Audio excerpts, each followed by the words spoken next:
Hey, folks, this is Lonzo and Dusty. We do this every Tuesday right about this time. And today we're going to do it like we're supposed to at 6 o'clock. Got a guest coming up. But before we kick it off, I got something I want to break out right quick, folks. Yeah, break out. That's an old term. But nonetheless, I'm going to drop it on your ass. Little something I've been working on. Dusty loved it. I think it's pretty hot. Check it out.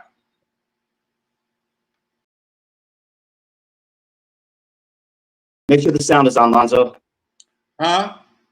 Make sure the sound is on. We can't hear anything. Can't hear it? Mm-mm. About now? Nah, can't hear it. And let me ask the chat, fam. Can you guys hear any music? Nah, the chat fam can't hear it either. All right, well, I hear it. That's the problem. I hear it, y'all don't hear it. We on the air. We are everything. Yeah, we anyway, hear. Folks, I'll tell you what we can do for sure. We can go back to the original, so I figure that one out, and we'll just do it like we're supposed to until we get back where we're supposed to. All right, folks, I tried, but it ain't gonna work this time. I'm gonna get it right. Don't worry about it. But in the meantime, you're live with the Godfather of West Coast Hip Hop. Me and Dusty doing it on a Tuesday, y'all. Before I get started, we got to do this right here. From the West Coast to the East Coast and everything between, folks. From Eve After Dark to concerts in the park. You're live with Lonzo, the Godfather of West Coast Hip Hop. We do this every week, y'all. Right about this time. Right about this time, y'all.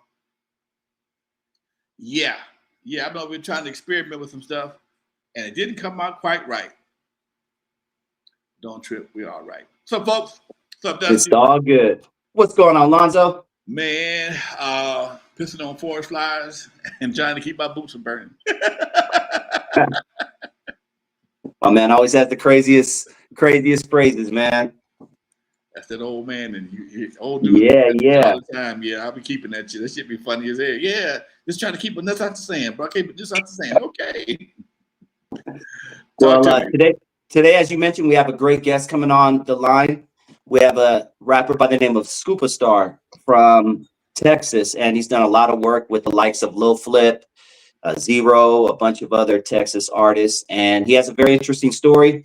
On his come up, he ended up getting into some trouble and had to sit down for 4 years at the prison system. So we're going to talk about that. We're going to talk about his career. But other than that, Lonzo, what's good with you, man? Man, getting ready for the prostate cancer walk, September 20th. That's my main focus right now. That's my main focus. Yeah.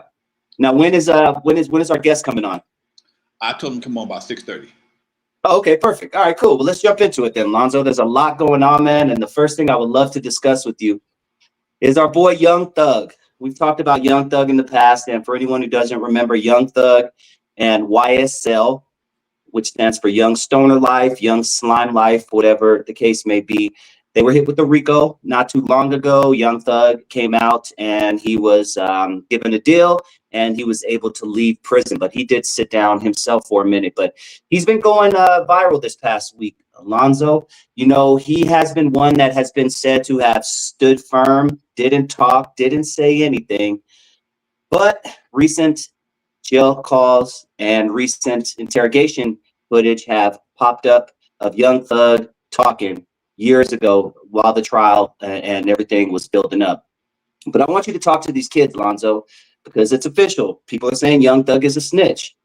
Talk to these kids who think the game is all about, man, I ain't never snitching on my homie. I'm a ride or die. If they give me 80 years, I'm taking it. We're taking it together. That's my dog. We're going down. I ain't saying nothing. When in reality, most people snitch. Talk to me, man.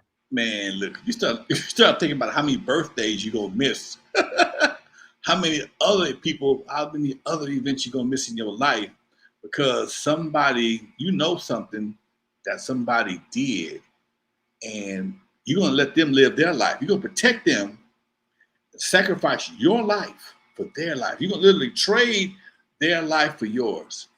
How much sense that make? I'm trying to understand, Doc. I tell the nigga in a minute, nigga, don't do nothing in front of me. I'm not going out for you, dude. I'm not doing it. Don't think you're gonna do something in front of me, and if it comes down to me or you, guess who's going to jail? I know I sound like a snitch, a bitch, whatever you want to call it, but I'm going home. And that's what it's all about, man. Don't put yourself in a position where you have to be there. And see, that's another thing, man. You know, street credibility. What is the real value of street credibility? Everybody calls you a snitch, but what they gonna do while you sitting your ass in jail rotting? Who gonna feed your kids? Who gonna take care of your family? Who gonna take care of your mama? Who gonna look out for your folks that you look out for? Who gonna take care of all that while you holding it down? Is the brother or the sister that you're protecting gonna hold your folks down while you do the daytime? That's that. Understand the game. Somebody got to go to jail. Somebody is going to go to jail. Somebody's going to pay for this crime that has been committed. Now, are you going to trade your life for your homie's life who did the crime because you that kind of dude? You that kind of dude. You gonna forego heterosexual sex. You gonna forego steaks and a decent life to protect your homie who did the crime. How you know he didn't set you up? How you know you weren't set up? And knowing you that kind of person, you ain't gonna snitch. Now understand this. I've said this on the podcast before. Now don't get it twisted, man. If me and Dusty out doing some shit, and I get caught and Dusty don't, and we know the consequences of the game before we get started. Okay, we know the consequences. And I get caught and Dusty don't, and Dusty especially get away with the money. I'm not telling on Dusty. Dusty got to look out for me though. And that was the original code of snitching. Hey man, we all did something together. I got caught, you didn't. You look out for my family. I'm gonna go and sit down this 5-10 years. But when they start talking about all day life, double life, I need some company. I need some company, okay? But again, even if we didn't do nothing, if we did it together, and you just ran faster than me, got away with the money, man, that's a different situation. But you at home in the bed, but because you got picked up by the police with some weed or some dope, whatever the case may be, 6-7 months later after something was committed, and now all of a sudden you got to start steps, dude. That's a hard one to call, man. It's a hard one to call. I don't play them games, man, so I ain't got to worry about that. You know, you mentioned the code earlier. Is it safe to say, Alonzo, that the G code is dead? If so, what do you think killed it? Too many non-gangsters playing gangsters. You got a lot of folks that play gangsters. They play gangsters. Oh man, and the folks that interrogate people and people with the badges and guns, they know a lot of these cats is playing. They just playing for they fronting on gangbanging or fronting on gangster for the Instagram, for the hood, for the conversation. When it comes down to it, they ain't got that heart. They ain't got that heart. They ain't got that. They it's not in them. Ain't but a few cats really got it in them, Doc. It's like any other. It's like being a gangster. It's like any other situation. Will it be basketball? Everybody can play, but can you be a superstar? Can you really be good at it? Everybody ain't good at it. Yeah, I can bounce the ball. I can put it in the hoop a few times during the pickup game, but I ain't committed to it like that. I'm not gonna get up at 4 o'clock in the morning and shoot 500 free throws before breakfast. I'm not gonna run up and down the court all night long, all day, all morning long before I go to school. I'm not committed like that, and that's the difference. And if you committed, that's what you really want to do. More power to you. But again, where's the long-term benefit? You get to talk shit with the homies, and most of the time they have a short-lived success rate. 5-10 years they ball out of control, and they spend the next few years trying to find something else to do because they got felonies. Everybody they know is either moved on, dead, or in jail, waiting to get out, and it just ain't no upside, man. And then some cats don't never get out of that, man. Some cats go to the grave with that. That's all they know. And that means, so you telling me in 50, 60 years of life, you ain't learned nothing else but gangbang. You ain't put yourself in the right position, dude. Yeah. So Tekashi 6ix9ine, Lonzo, probably hip hop's most famous snitch, has been going viral this week surrounding this Young Thug situation. 6ix9ine came out saying a lot of these rappers are being mighty quiet after finding out Young Thug did in fact snitch. When 6ix9ine himself snitched, everyone gave him hell, called him all kinds of names, worst person in the world, but no one's saying about Young Thug. But 6ix9ine years ago was telling us that your favorite rapper is a snitch, and he has since had a resurgence of support in the past few days. You know, Lonzo, do you think the average consumer really cares if their favorite rapper is a snitch, or do they just care that they can make a song that makes the girls shake their asses? You know, again, what is the real value of street credibility? In some cases, street credibility is like a cryptocurrency. You only can cash in certain places. It only has value in certain places. I said just before. What can you really, what outside of the streets? Where can you really utilize street credibility? And it ain't good in all streets. It's not valuable on all streets. And when you have a situation like that, you're trying to be something that only a limited amount of people can appreciate. And then you wonder why you don't have global appreciation or universal appreciation. Nah, man, nah. And I think most people want their artists to be most of them. I think they want to be artists for the most part, and everything else is conversation. I didn't hear a whole lot about GoFundMe's to get my man out of jail. Now, if they did, they were selling T-shirts. They probably kept the money. See, it's a cold game, Doc. They will have a GoFundMe, have people selling free Young Thug T-shirts. Won't give them a dime. It's a cold game, Doc. Everybody's trying to eat off everybody else. Everybody got something to say, like the old man said. Opinions are like assholes. Everybody got one. Okay, what is it really gonna do though? What's it really? And that's why so many people, once you get to a certain age, you don't care what somebody say about you, man. You know, it don't mean nothing. It don't mean nothing. A man's second opinion, especially one that don't know you.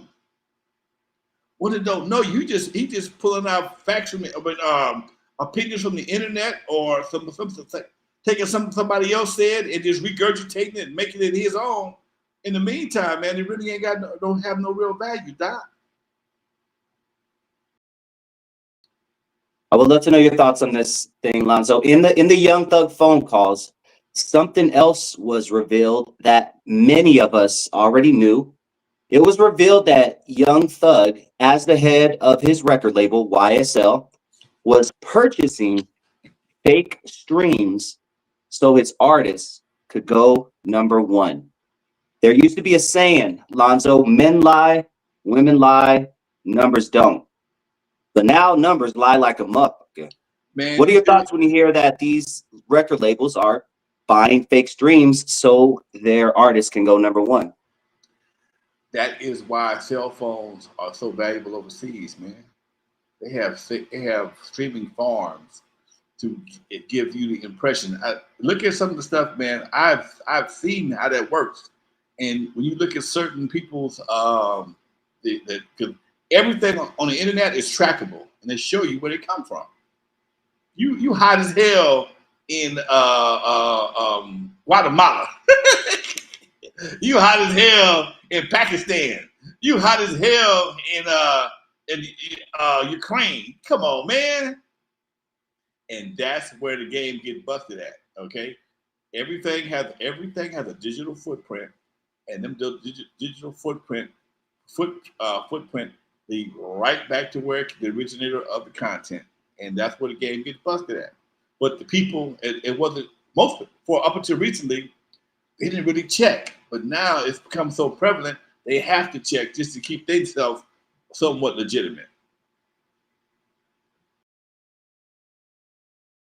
You know, when we went from tape to CD to digital, it was a very interesting transition. You know, a lot of us could foresee these things happening. But do you think digital in some ways, I don't know, do you think it's a positive more or a negative more for the music industry? Digital has been fucked up. It's fucked up the game. First of all, it took the power away from the artist. It took the power away from even the middleman. The record business in itself is a shady business. Let's keep it 100. It's shady as hell. But now you got once they went digital, they went back in and reconfigured all the royalties, everything, and they do it for music and they do it for video, and you can't really make no real money. How is a song less valuable being played on digital as opposed to being played on celestial radio? Why is it less valuable? You got people getting million streams, getting $5,000. If you got 1 million plays on the radio, man, do you know how much money you would make? Your life would change forever. You got 1 million plays on the radio, man. But when you getting what, 1/70th of a cent, 1/70th. In other words, you got to get it played 70 times to get a penny. Come on, man. That's just straight up pimping. And then you wonder why the quality of music sucks so bad, because nobody really wants to play that game. That's really a young man's game that you can only play when you really, really, really broke. Okay, and why I say that is because you can get lucky. You can say something pretty, I'm gonna say, for lack of a better word, unique, go viral, get you a bunch of streams, legit streams, and make yourself a few dollars. But your cost factor is so low because everything is done on the internet, but everything is done on your laptop. So that's not. I think the production is not even respected because everything is so digital now. Nobody is really, that I know of. Now I could be wrong. I'm quite sure there are people that still do it. Go into the studio, hire union musicians in a union studio and a union engineer, and go in there with some damn charts and shit and make music. That ain't happening. Ain't happening. And if they do, they do it probably for Disney or something like that. But basically, the average person that's in the music game got a laptop and a couple of tannoy speakers or a couple of SBKs, and that's their studio. They got all the plugins to do all the effects, all that the voices or whatever. All that shit comes in a that's a pack. That's a plug-in. So you might spend, I don't know. I upgraded my studio, cost me $2,000. A couple of SBK speakers, bigger monitor, and a new version of Ableton, and a few plugins. I'm straight, and a nice microphone. And every microphone now you can get a plug-in, emulate the microphone that costs $2,000-$3,000. So when the cost comes down like that, the people that expose it, they realize you ain't spent no money into it, and then for order you to really make it happen, you got to spend some money on it. And because me and Atron was having that conversation one day, somebody to break a record it cost $250,000. That shit, damn. It seems like you got $250,000. You got to go super viral. That's back in the day, that was a real budget. I don't know if their budgets really had that much validity at this point. Do you want to spend that much money and for somebody to just take your shit, put it on everybody's phone, and then pay commercial, then charge a subscription fee, and not give you no parts of that money? Understand the triple up game. You uploading for free. In some cases, you got to pay. Now, now you got to, some places you got to pay. You got to promote it through their sources to get people to hear it.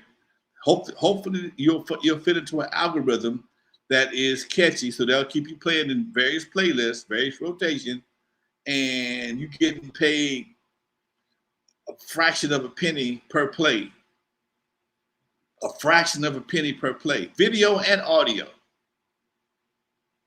Man, if you ain't get 1 billion streams, you ain't making no money. You got to get a billion streams to make any real money. How many folks really doing that? That's what Beyonce and Rihanna and some other heavy hitters. I don't know. Is it really, Where the money at? It ain't in the artist. Now you might do some shows. And that was the original purpose of having singles back in the day. The singles would be hot enough to get you on the road where you can make yourself some real money. And that, I think that's probably the value of today's streaming, is that you'll get enough people to hear what you got going on and build a fan base and start selling some tickets. But a lot of times, based on the artist, the tickets are not translating into tickets. I mean, based on the stream, they're not converting into ticket sales. We had a few concerts get canceled last year and this year because of poor ticket sales. You got 25 people on the show and you can't sell out a 10,000 seat arena. Not good. Yep.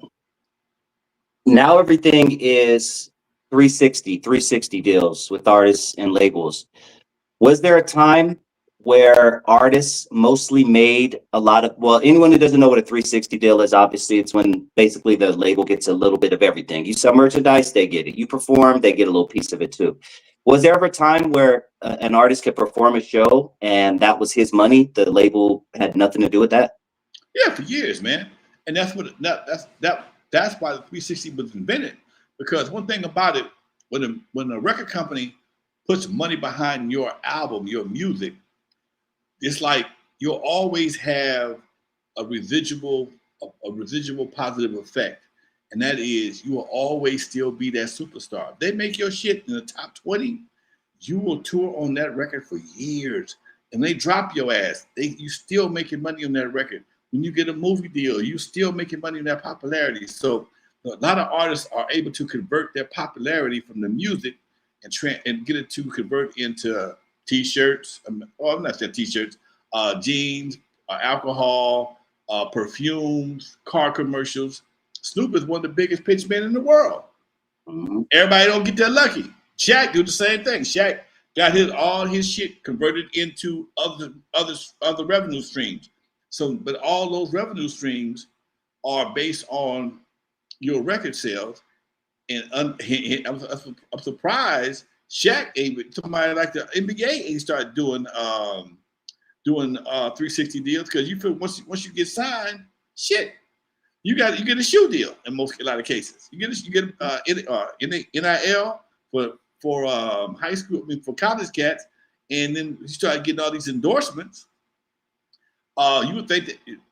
Hope I ain't getting nobody no idea that the NBA and the NFL don't start doing 360 deals, because that's extra money. Okay, that's money that the NFL has, because you're a great player. It's the same thing. If your music was sucking, ain't nobody gonna put you in front of no camera to try and sell nothing else. But because you have a fan base, you can sell shit. Yeah. And that's all that matters. Well, eyes and ears, baby. Eyes and ears. That's the whole game. Eyes and ears. Right now, it's all about eyes and ears.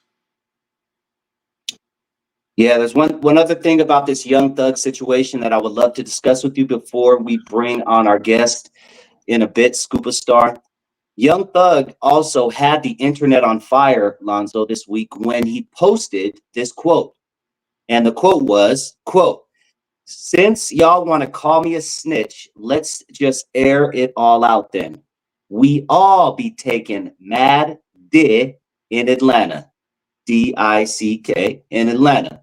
I'm talking all of your favorite rappers be taking it and they homeboys be giving it.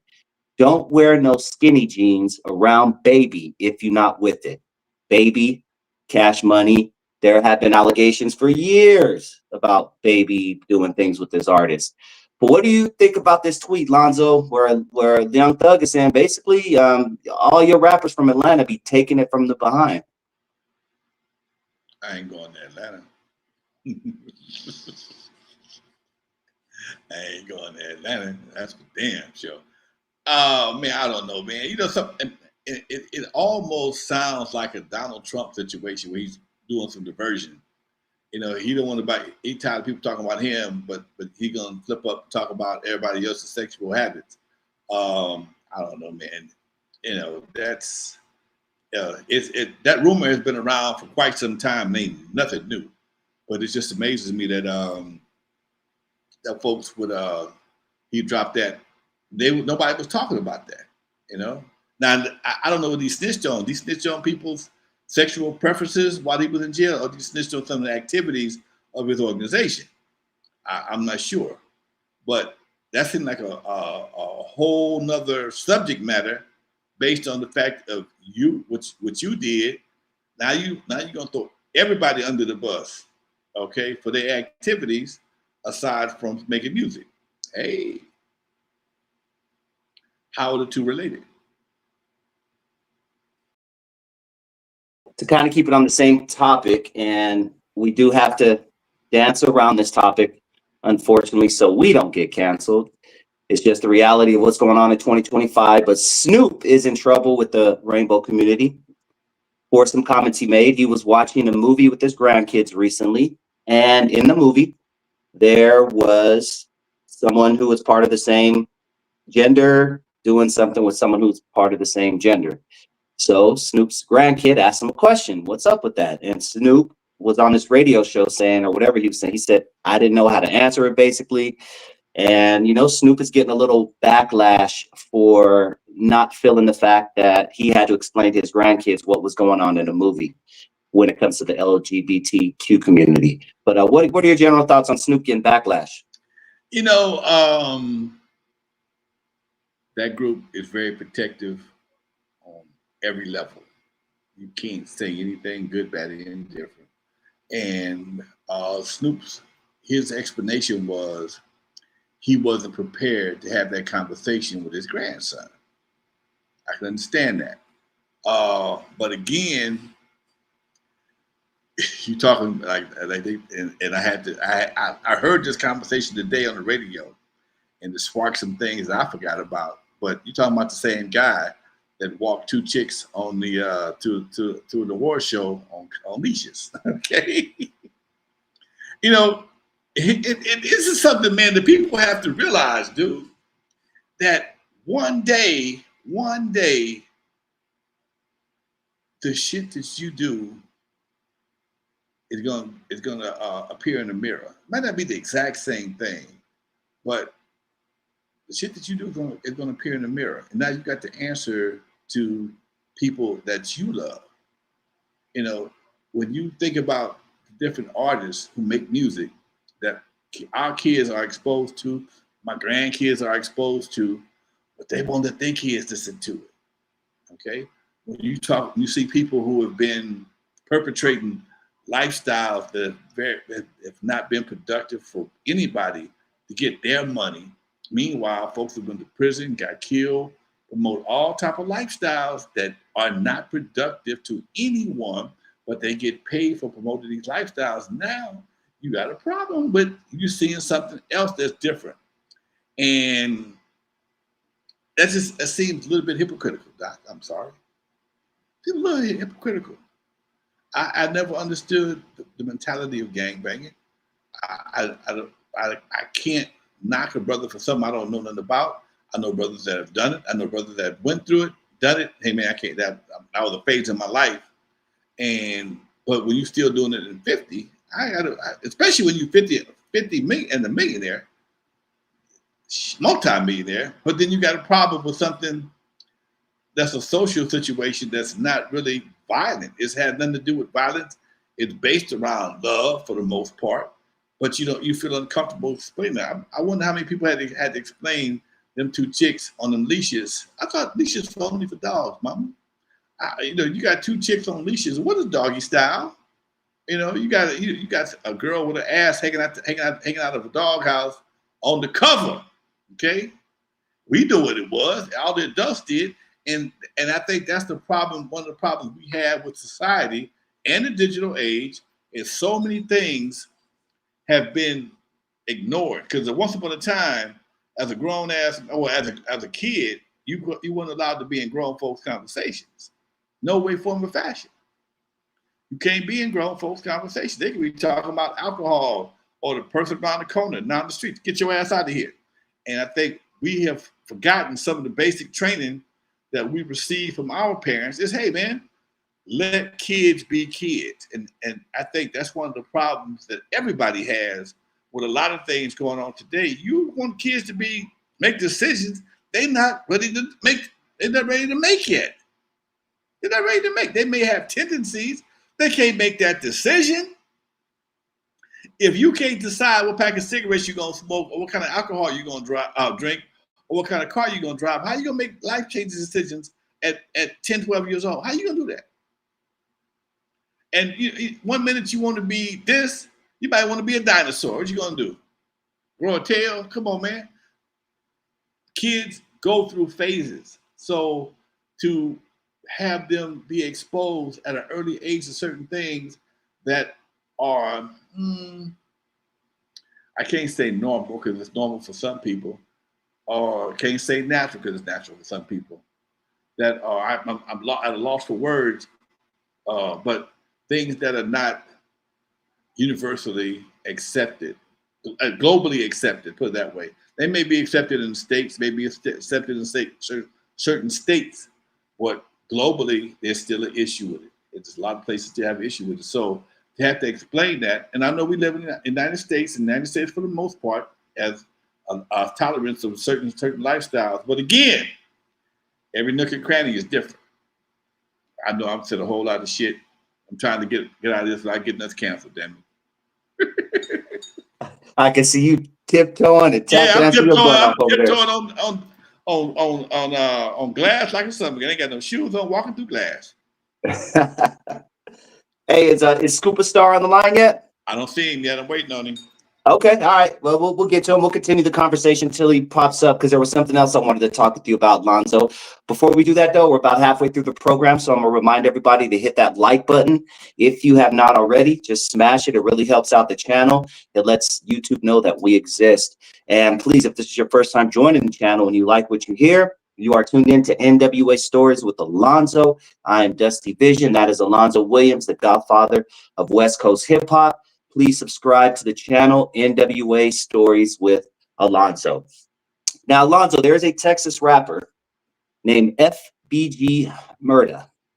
He was recently shot, and he begged for his life months after peeing on his enemy's gravesite.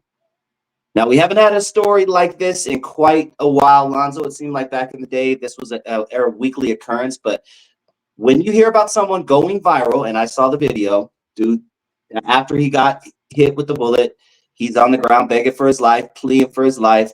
But months ago, he was recording a video disrespecting his op's grave in the worst way. What do you think when you hear a story like this? Well, I just tell you, everybody ain't cut out for that shit. You're playing games, you're playing stupid games, and you're winning stupid prizes. Okay? You're playing stupid games, and you're winning stupid prizes. Dude, everybody think they Omar till they run one of them dope houses. Okay? Omar, he was my favorite bad guy on The Wire. Okay? Omar, they got ready to, he got shot in the back of the head, but at one time they caught him, he smoked a cigarette. You're gonna do what you're gonna do, what you're gonna do. Same thing with Snoop. When Snoop, I'm talking about The Wire, I'm using The Wire reference, okay? If y'all watch The Wire, I love The Wire. If you watch The Wire, when young man caught Snoop slipping and realized he was gonna get her, and he was in a position to get him, wasn't no crying. She just, my hair good? Okay, cool. Do what you gotta do, youngster. Okay? I know that sounds crazy, but that's what in my mind, a real gangster would do. Hey, man, you caught me slipping, dude. Hey, but don't go be a badass today and pissing on people's grave, something you don't have to do. Nobody made you do that, but you got away with it that day. But it caught up with your ass. Now what you gonna do? It caught up with you.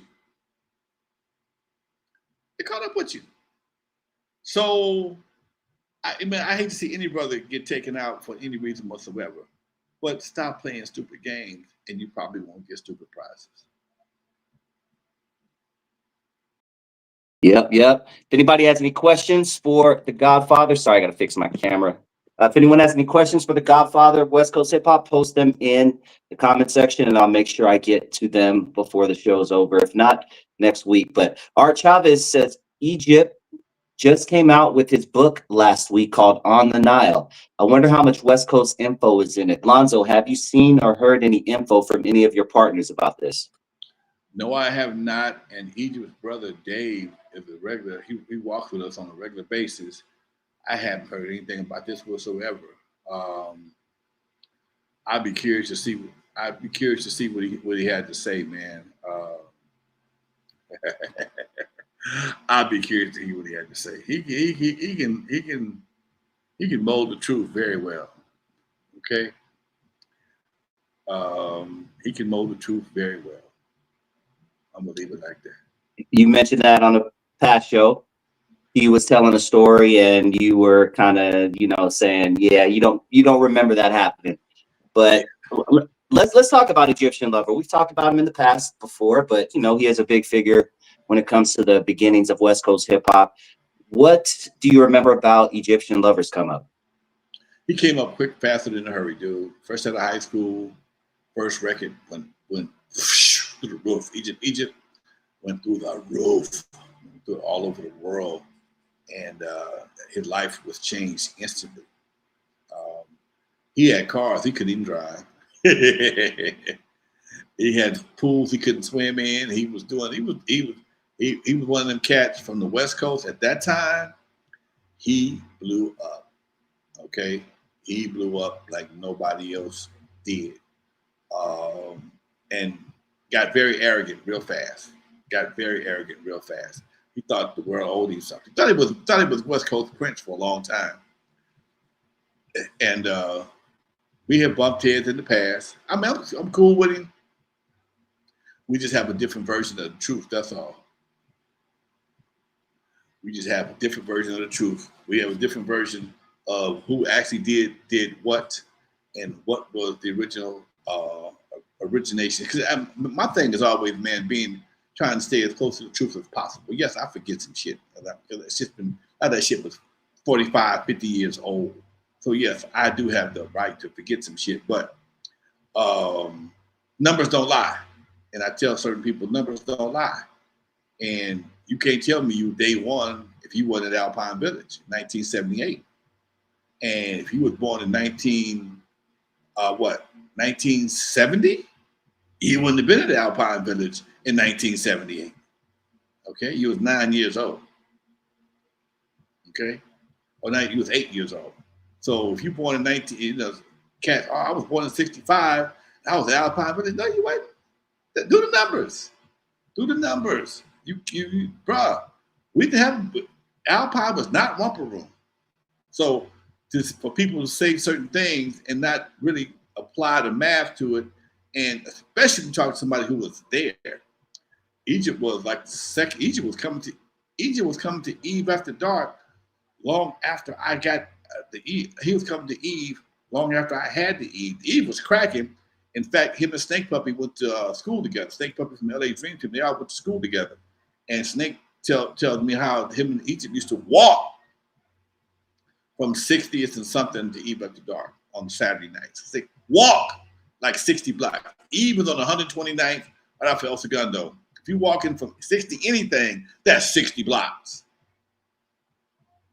That's 60 blocks. But you could do that back in the day because, the gang factor was minimum. The hoods was, it wasn't wild as it became at some point in time, man. I remember Egypt looking through the window at yellows, learning how trying to figure out how he was scratching. That's no shit.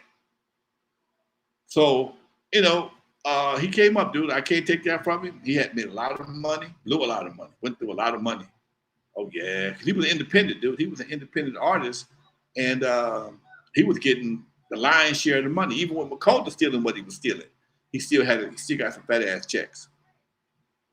Yeah, he definitely has a different view of the truth. I'll put it like that. Okay. Now, as anyone knows, Wikipedia we can go in and adjust the Wikipedia however we want. Anyone can pretty much go in and type in this, and that. Wikipedia is not 100% accurate. Now, I looked up his label, Egyptian Empire Records, and there's a few sentences I'm gonna read to you about the founding of Egyptian Empire Records. And I want you to tell me what you know and if the numbers add up, because we were talking about numbers earlier. Egyptian Empire Records this is all from Wikipedia. Egyptian Empire Records is the oldest electro record label owned by Egyptian Lover. Known for its unique style of electro music, it also has a political background because Egyptian Lover was the first African American label owner. It was founded in 1983 by Egyptian Lover as Freak Beat Records. Since then, it has served as the tempo electric beats placed on wax. During its first few years, it was the home of Uncle Jam's Army. In 1985, it changed its name to Egyptian Empire Records. What do you think about what you just heard me read? First Black African American electro label. He was before me. I'll give him that. Okay, but first label would definitely be Duffy Hooks or Cletus with Saturn Records. They was making records. We were still in high school. I mean, again, Cletus and Duffy, they are a major part of the history, but they kind of been buried over the years. But yeah, I mean, electro label, yes, I'll give them first African American electro label. What else? What else are we talking about now? Just the years, in 1983, it was founded as Freak Beat Records. Then in 1985, they changed it to Egyptian Empire Records. So you are giving him his props as the first African American electro label owner. Freak Beat was Roger. That was Uncle Jam's Army. That was their label. See, can't believe anything you read on Wikipedia. He was an artist on Freak Beat Records. That they did. He did a song called "I Need a Freak." It was a song of the group called Sexual Harassment. He redid that record on Freak Beat Records. Okay, and they also had Dollar Freak. That was one of his first breakout records on Freak Beat. That was Roger's label. He may have been partners. I'm not sure about that one. I know Roger did have the label Freak Beat, and they had song called Yes, Yes, Yes. Egypt did that out. He was the voice on that. And then he had Sexual Harassment. I need a freak. I need a freak to rock me through the night. I need a freak. Blah blah blah blah blah blah blah. And what else? He had and then they had Yes, Yes, Yes. I need a freak and Dollar Freak. Yeah. Okay. Dollar Freak. Bum, bum, bum. They was all good. They were all good dance records. Hello, baby. What's the scene? Can I come pick you up in my limousine? And after that, I don't know the words no more. But anyway, most of those were on Freak Beat. He might have re-recorded them and put them on his label later on, but they started off as Freak Beat. That was Roger. Roger always wanted to own a label. We were at West Coast. We were at Record Shack. All he talked about was on the label. That was one of his goals in life, was to own a label, and Freak Beat was that label. Okay. This might be you might have already answered this, but Marlon Cozy, shout out Marlon. He says, "Yo, Unc, who would you say was the birth of West Coast electro funk?" I have to give it Egypt. He set it off first. Egypt. Okay. I say that. I give him that. Okay. He set it off. We all was influenced by Kraftwerk, Soul Sonic Force, and Kraftwerk, Soul Sonic Force, and anything African Bambaataa did. That was all our shit. Then we also had a big influence from Grandmaster Flash and Furious 5. So all those were our influences at the West Coast, because at that time, that musical genre was hot as fish grease, and that's why you got songs like Juice, Surgery, and some other stuff. But you also got Cabbage Patch. Cabbage Patch don't sound like none of that shit. Okay, Cabbage Patch. That was more of an East Coast type song, and it only have a bass line. In fact, we mixed it yesterday. We was in the studio doing my show tape for November 15th out of Point Furman with East Sider Car Show, and I noticed that there was no bass line on Cabbage Patch. and kept just like there's no bass line on Prince's Housequake. So the '80s, man, we was borrowing from everybody, dude. Everybody was copying and sampling and copying, taking pieces out of people's stuff. You had so much to choose from. The '80s was a monster, man. You had Prince, you had Michael, you had hip hop coming up. You had did you see had R&B? You just got out the '70s. All that shit from Brick and Rick James and fucking Frankie Beverly and Mays. It was so much shit happening in the late '70s, early '80s. Man, it would drive you crazy. It ain't like it is right now, dude. It was nobody knew what was going to be the genre to roll with. We had so many superheroes when it came to music. Cameo, all these cats, Zap, everybody hit in the '80s, man. And everybody was different. Everybody was different. And that's what made the '80s so fucking unique. Bad as Prince was, he didn't sound shit like Michael. Right. They both were the baddest boys. Rick and Prince got into it, but you would never confuse a Rick James song with a Prince song. Never would happen. Never would happen. Okay? And they all had their own signature sounds. No more. Yeah. Shout out to Tyree D. He says, didn't Captain Rap Bad Times precede Egyptian Lover? Yeah, but Bad Times was definitely more of a rap record, right? As opposed to Egyptian Lover being more of a electro funk type. Rap, I think Bad Times came out like '82. Yeah. That was more of a up tempo rap song, and it wasn't electro funk. That shit was just funky. That was a big difference. It was just funky, Doc. That shit is still set it off right now. I'm doing the gig Saturday for Fremont class of '85. I'm looking to light that summer gun up, dude. Nice. Oh man, you got a lot of music to choose from. Man, my buddy called me today. Man, I need to sit in for me for an hour and a half for the class of '85 at Fremont High School. Man, give me that all day. Okay. By the time they get there, they're gonna go out. Damn. Hey, I was listening to it. Speaking of taking bits and pieces of music, I was listening to an interview that you did not too long ago, and you mentioned that you recorded a song to the bounce rock skate beat that was never released, and it was quite possibly one of the first rap songs to be released on the West Coast. Yeah. Can you tell us a little bit about that? I don't think we've gone too deep into that on this show. I'm looking at the master right now. It's over here on my shelf right now. After Sugar Hill Gang did Rappers Alike, we ran to the studio, ran straight to the studio to do the same exact thing with Rock Skate Roll Bounce. Okay, but the guys who recorded Rock Skate Roll Bounce, y'all don't know who the hell they are. Only person you're gonna remember is being Unknown DJ, because we talking about 1980s, late '79, early '80. I had a buddy of mine, Tick Rice.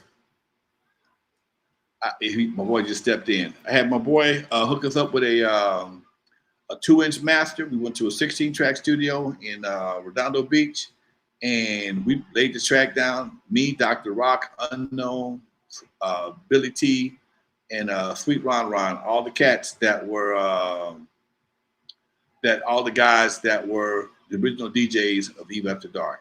And I got scared. I didn't want to go to jail.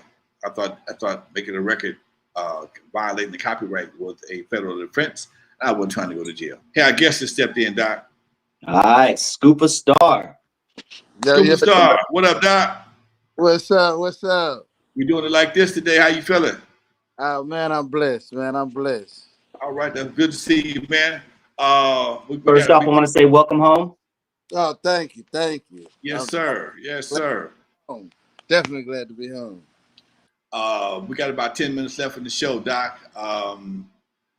Uh, First of all, man, how did you get caught up in the middle of your career? I got to ask you that. How did you get caught up in the middle of your career, How? How'd I get man? caught up? What? How'd you get caught up and end up in trouble in the middle on your way up in your career? Oh man, dealing with bullshit dudes, man. I was dealing with my relative, uh, and he got caught up in something, and he called and set me up. I hadn't seen. Ah, I see, was I was out the way. I hadn't seen him in at least a couple years, and he hit me and he set me up. And when you dealing with the federal system, you got to watch it. Whatever you say can get you. Now, true enough, I did get him right, but all they had got me on was a phone call. ah, Yeah, that's what they tied me to. They didn't pull me over. I didn't get caught with nothing. It wasn't nothing like that. It was just that phone call that I had with him that initially uh, uh, uh, uh, put me with the case. I was telling my boy. He asked me, my partner Dusty. We were talking about that earlier about that some of that YSL, some other stuff. And I said I was explaining a lot of time cats will set you up to take the time off their back. Yes, definitely, definitely. But see, nowadays, when I was growing up, and back in my days, you get exiled for that. Hmm. You know, Okay. somebody they exile you. You was no more allowed in the hood. You was no more allowed. Now it's like they get embraced and going viral, and you, people looking up to them, and it's like that's what's going on nowadays. See, Man, we just talked about this before you came on the show, man. yeah, Okay. I have no respect for somebody that will throw somebody else under the bus and take them away for their family just so they can lessen their time when they knew what they was doing when they got in the game from the get-go.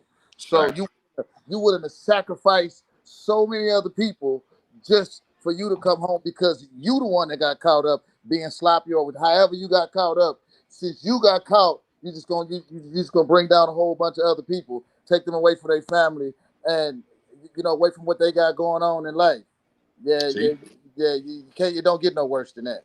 see, Yeah. that's totally different what we talked about earlier. Totally different.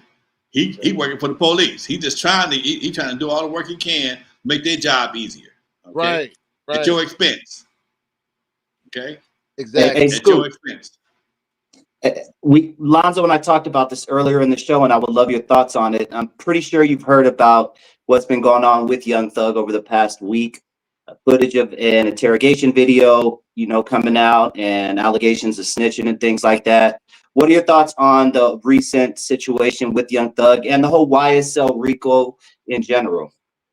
Well, um, it's a lot of things that I wouldn't have did. A lot of things that I wouldn't have said.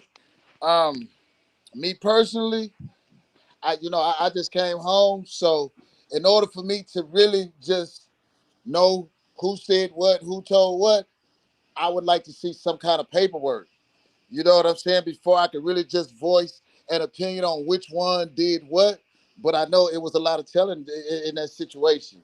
It was a lot of people telling on each other. It was a lot of things going on, and it was a mockery made even out of the court that I never seen that. Like the courts I was in, them type of mockeries would have got you 35 to life.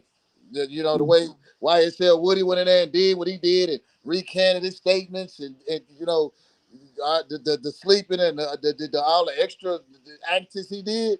Yeah, you couldn't have did that in the federal court. I went to. Yeah, they would have threw the book at him. But as far as what they got going on, I don't know. I just know there's a lot of ratting going on they, in their cases. But I don't want to pinpoint who all did it because I'm the type that I really like to go off paperwork and facts. I don't like to go off assumptions when it comes to that because you can't put that kind of jacket on somebody's name um, where I'm from without actually knowing, or that could lead to some consequences. Let me ask you about your experience. We got about 5 minutes left, but I would love to know about some of the worst things about prison because a lot of our show is geared towards, helping kids not go down that route. to where they have to sit down for a few years or go into the body bag. What were some of the worst things about prison for you that you can share with these kids so they do not want to go? The riots, uh, the riots, the violence, the stabbings. I seen a dude overdose on fentanyl.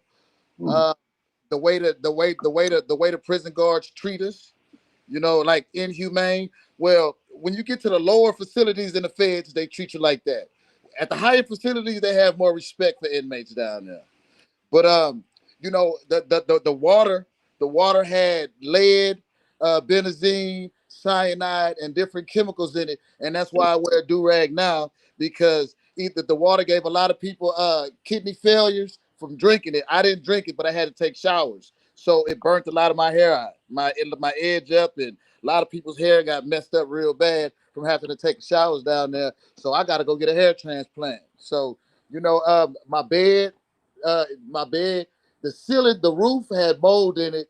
So the mold made little holes in the ceiling. So every time it rained on my bed and on my locker.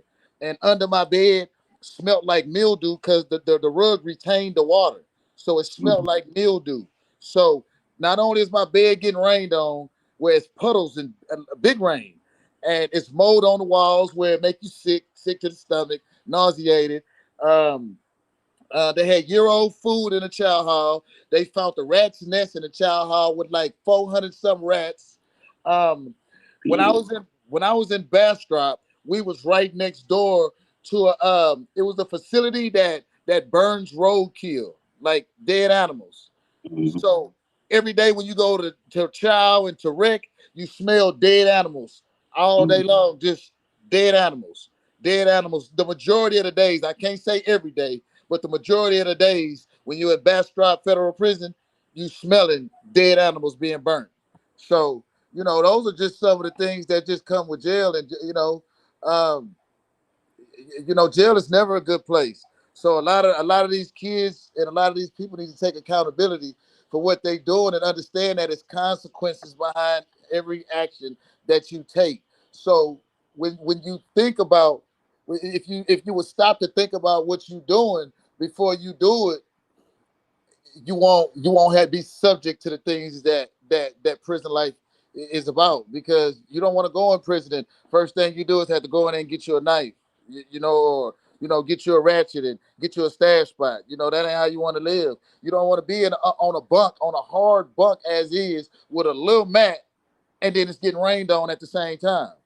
You gotta try to wake up and scoot your bed as far away from the wall as possible, so you can get as less rain on you. Because I was on the bottom bunk, so at least the top bunk caught some of the rain, but it's still gonna leak down, and it's still coming down the walls, and you can't hide from it.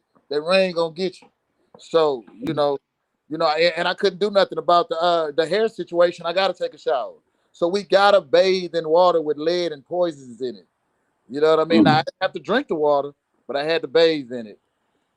So yeah, it was just bad. Actually, the prison that I was in is actually being closed down. The last prison I was in, Pensacola Federal Prison Camp, is being shut down because I went to war with them. I wrote like 17.